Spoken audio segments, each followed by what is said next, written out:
Dairy farmers certainly are doing it in this budget. But state government hasn't done it. So how would you do it? Well, and I haven't been governor, so I'm running for governor, and I'm assuming a bigger policy role by running for governor.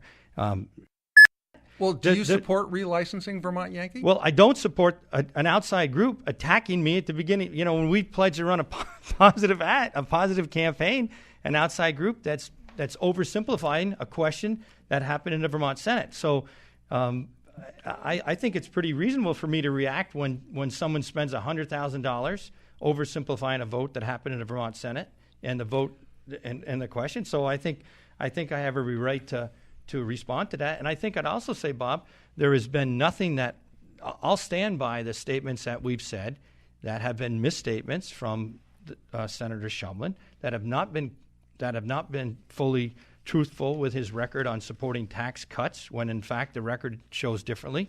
Senator Shumlin even admitted that. So, you know, Senator Shumlin said, judge us by our record, not by our rhetoric. This is an issue-oriented campaign. Do you think it's a mistake to have the legislature have a role in deciding the license for Vermont Yankee? Because a couple of years ago, when that law passed, Governor Douglas supported it, you supported it, and are you now saying, oh no, it's too political, the legislature shouldn't have that authority? Hey, Bob, it is what it is. Just you take the credit when it's good, and you kind of wash your hands when it's not so good or when you think we can do better. But your recollection is so inconsistent with what I perceive, what I remember. All this $100 million in tax. It's just not. I was there.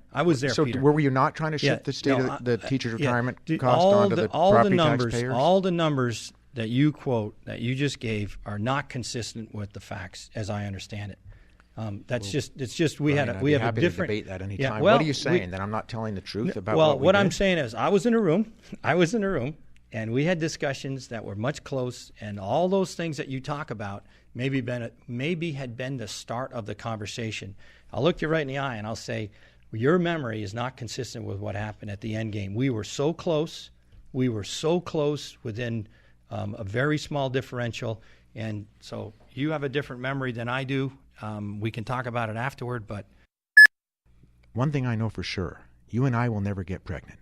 If you can convince the women of the state of Vermont that reproductive rights are a diversion, I really think that that's not in their best interests, and I don't think that as male candidates for governor, we should be in a position where we suggest that this isn't tremendously important. Yeah, Peter, what I'm suggesting to you is you're using this issue to drive Vermonters to separate quarters of the room. That is not. Yes, that's what you're using this issue. Please. Let me just finish, though. I said 18 states. Let's give Brian Dubie a chance to Peter, respond. You're using this issue to divert Vermonters from your voting record. You're using this issue to divide Vermonters.